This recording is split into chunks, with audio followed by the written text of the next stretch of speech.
আমরা গত 7ই ফেব্রুয়ারি মহাসমাবেশ করেছি, পহেলা মে দিবস পালন করেছি, শাহবাগে সমাবেশ করেছি, মানববন্ধন করেছি, সংবাদ সম্মেলন করেছি। এরপরে আমরা 17ই অক্টোবর আলোচনা সভা এবং যমুনা অভিমুখে পদযাত্রা করেছি। 5ই ডিসেম্বর পুনরায় আমরা আবার মহাসমাবেশ করেছি। সরকারকে আমরা আলটিমেটাম দিয়েছিলাম যে 30শে নভেম্বরের মধ্যে গেজেট জমা এবং 15ই ডিসেম্বরের মধ্যে 30শে নভেম্বরের মধ্যে গেজেট জমা এবং 15ই ডিসেম্বরের মধ্যে গেজেট প্রকাশ করার জন্য আমরা আলটিমেটাম দিয়েছিলাম। কিন্তু সরকার কোনোভাবেই আমাদের এই আলটিমেটাম কিংবা আমাদের দাবি দেওয়ার কথাগুলি আমলে নিচ্ছেন না, যার কারণে আজকে বাধ্য হয়ে দাবি আদায় ঐক্য পরিষদ পুনরায় কর্মসূচি ঘোষণা করেছে। আপনারা অনেকেই দেখেছি যে বিরূপ মন্তব্য করেছেন আজকের কর্মসূচি নিয়ে। আপনারা মনে করেন যে কর্মবিরতি দিলেই অনেক কিছু হয়ে যাবে, কিন্তু কর্মবিরতি পালন করার মতো কয়জন মানুষ আছে? আর এর বাইরেও প্রায় 15 লক্ষ সরকারি কর্মচারী সারা দেশে। তো একটা কর্মসূচি যখন সারা দেশে যদি পালন না করে, শুধু আপনি একটা অফিসে পালন করলেন আর কোনো অফিসে পালন করলো না, তাহলে সেই কাজটা সাকসেস হবে না। আর কর্মবিরতির মতো একটা প্রোগ্রাম আপনার অফিসে যদি 100 জন কর্মরত থাকে আর সেখানে যদি মাত্র 40 জনে কর্মবিরতি পালন করেন আর বাকি 60 জনে না করে, তাহলে সেখানে সাকসেস হবে না। আবার একটা অফিসে মনে করেন 100 জন আছে, সেখানে 60 জনে পালন করছেন, অর্ধেকের বেশি মানুষে পালন করছে, কিন্তু বাকি 40 জনে পালন করেনি, তাহলেও কোনো কাজ হবে না। ছোট ছোট কর্মসূচি মানে ছোট ছোট কাজ যদি 15 লক্ষ মানুষ সবাই মিলে করে, তাহলে ওইটার রেজাল্টটা অনেক বেশি, যোগফলটা অনেক বড় হবে। আর আমরা একটা কঠিন কর্মসূচি পালন করলাম, সেটা সবাই পালন করলো না। আমরা একটা বড় কঠিন কর্মসূচি ঘোষণা করলাম, সেটা সবাই পালন করলো না, তাহলে ওইটার রেজাল্ট বা ওইটার যোগফল খুব একটা ভালো আসবে না। আমরা যে কর্মসূচি দেই কয়জন মানুষ পালন করে বলেন তো? আমরা 5ই ডিসেম্বর মহাসমাবেশ করেছি, 15 লক্ষ কর্মচারী উপস্থিত হয়েছে। কত? 70-80 হাজার মানুষ উপস্থিত হয়েছে, 1 লক্ষ মানুষও কিন্তু উপস্থিত হয়নি। তাহলে বাকি মানুষগুলো কি করছে? তারা কি পে স্কেল পাবে না?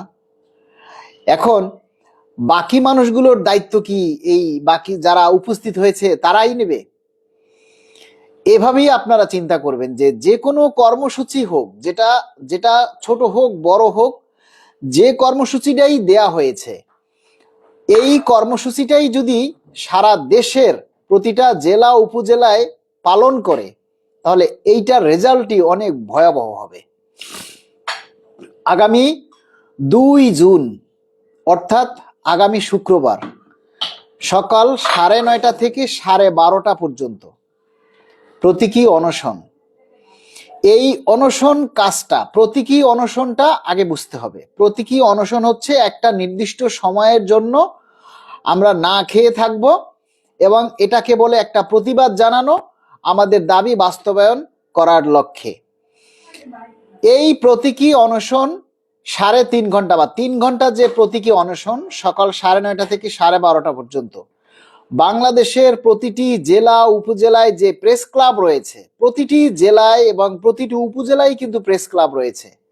এই প্রেস ক্লাবের সামনে আপনারা যারা দায়িত্বশীল আছেন, যারা উপজেলায় নেতৃত্ব দিচ্ছেন, যারা জেলায় নেতৃত্ব দিচ্ছেন, তারা প্রত্যেকেই যদি নিজের দায়িত্বে এই প্রতিটি জেলায় প্রতিটি উপজেলায় প্রেস ক্লাবের সামনে আপনারা শান্তিপূর্ণভাবে প্রতীকী অনশন কর্মসূচি পালন করবেন এবং একই সাথে আপনারা দাবি বাস্তবায়নের জন্য আপনারা কথা বলবেন, ঠিক আছে? আপনারা একটা ব্যানার বানাবেন। এই কর্মসূচিটা যদি প্রতিটা প্রেস ক্লাবে, সারা বাংলাদেশের প্রতিটি জেলা উপজেলার প্রতিটি প্রেস ক্লাবে যদি এই কর্মসূচিটা পালন করা হয়, তাহলে এটা অনেক বিশাল আকার ধারণ করবে যে প্রজাতন্ত্রের কর্মচারীরা তাদের দাবি বাস্তবায়নের জন্য না খেয়ে প্রেস ক্লাবের সামনে বসে আছে। এটা কিন্তু ছোটখাটো একটা কর্মচারী নয়। আপনারা অনেকেই মনে করতে পারেন যে না ভাই এটা ছোটখাটো কর্মসূচি, কিন্তু এটাকে ছোটখাটো বললে আপনারা ভুল করবেন। এটা অনেক বড় একটা কর্মসূচি।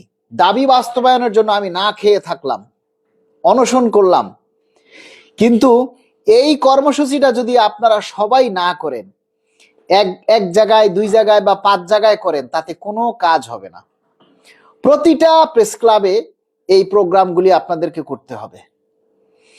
আর একটা জিনিস আপনারা সবসময় মনে রাখবেন যে আমরা সরকারি চাকরি করি, সরকারি চাকরি করে যা খুশি তাই আমরা করতে পারি না। আপনার যাতে চাকরির কোনো ক্ষতি না হয়, আর আপনার চাকরির ক্ষতি হলে আপনার পরিবারের ক্ষতি হবে, এমন কোনো কাজ আমরা করতে পারি না, আর সেটা আমরা করবও না। আর একটা জিনিস হচ্ছে, বর্তমানে দেশে এখন একটা নির্বাচনী আবহাওয়া বিরাজ করছে। যেহেতু একটা তফসিল ঘোষণা হয়েছে, কোনো দেশে তফসিল ঘোষণা হওয়ার পর সেই দেশে সরকারি কর্মচারীরা কোনো আন্দোলন করতে পারে না। বিশেষ করে সরকারি কর্মচারীরা আন্দোলন করতে পারে না। তারপরও কিন্তু আমরা আমাদের ক্ষুধার জ্বালায়, আমাদের অভাবের তাড়নায়, আমাদের পেটের ক্ষুধার তাগিদে, পরিবারের তাগিদে, আমাদের অভাবের কারণে আমরা এই আন্দোলন কর্মসূচিগুলি চালিয়ে যেতে বাধ্য হচ্ছি। ইংরেজিতে একটা কথা আছে, নেসেসিটি নোস নো ল, প্রয়োজনে আইন মানে না। এই কথাটা আমাদের জন্য প্রযোজ্য যে আমরা এখন এমন একটা পর্যায়ে এসেছি, আমাদেরকে আন্দোলন সংগ্রামগুলো চালিয়ে যেতে হচ্ছে, কিন্তু সেটা করতে গেলেও আমাদেরকে কিন্তু নিয়ম শৃঙ্খলার মধ্যে থেকেই আমাদেরকে এই কাজগুলি করতে হবে। এই জিনিসগুলি আপনাদেরকে বুঝতে হবে। আপনারা অনেকেই দেখি নেতাদেরকে গালিগালাজ করছেন, এটা বলতেছেন, ওটা বলতেছেন। আপনি নেতার জায়গায় এসে দেখেন আপনি কি করতে পারেন। নেতাদেরও চাকরি করে খেতে হয়, নেতাদেরও নিয়ম শৃঙ্খলা মানতে হয়, কারণ নেতাদেরও পরিবার আছে। নেতার চাকরি চলে গেলে আপনি 2 টাকা দিয়েও সাহায্য করবেন না। আপনি চাকরি চলে গেলে, একজন নেতার যদি সাসপেন্ড হয়, একজন নেতার যদি চাকরি চলে যায়, আপনারা কেউ তার পাশে দাঁড়াবেন না, আপনারা কেউ তার পরিবারের পাশে দাঁড়াবেন না। Because we are not a political leader. আমরা কেউই কিন্তু রাজনৈতিক নেতা নই, আমরা সবাই সরকারি চাকরিজীবী। যেমন দেখেন ডিফেন্সে যারা চাকরি করে, পুলিশে, র্যাবে, সেনাবাহিনীতে, বিমান বাহিনীতে, নৌবাহিনীতে, বিজিবিতে যারা চাকরি করে, দেখেন তাদের আইনগুলি এত কঠোর যে তারা একটা আন্দোলনে যোগ দিতে পারে না, নিজের অভাবের কথাটা পর্যন্ত তারা বলতে পারে না। তারা আমাদের এই যে আমরা দাবি দেওয়া করি, এখানে একটা শেয়ার পর্যন্ত তারা করতে পারে না। তাদের এত শৃঙ্খলা কেন? তারা তো সরকারি চাকরিজীবী, কেন পারে না? তারা নিয়ম শৃঙ্খলার মধ্যে আবদ্ধ। আমরাও যারা সরকারি কর্মচারী, আমরাও নিয়ম শৃঙ্খলার মধ্যে আমরা আবদ্ধ থাকি। আমাদের এই নিয়ম শৃঙ্খলাগুলি মেনেই আমাদের দাবি দেওয়াগুলি, আন্দোলনগুলি চালিয়ে যেতে হবে। আরে ভাই, আমরা তো জীবন দিয়ে তো কেউ আন্দোলন করব না।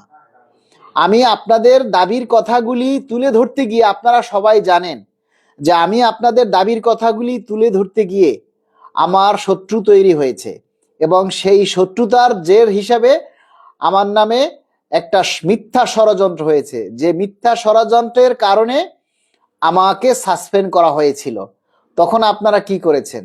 এই সাসপেন্ড থাকাকালীন সময় আমি যে মানসিক যন্ত্রণা ভোগ করেছি, আমার পরিবার যে মানসিক যন্ত্রণা ভোগ করেছে, সেটা তো কেউ বুঝবেন না।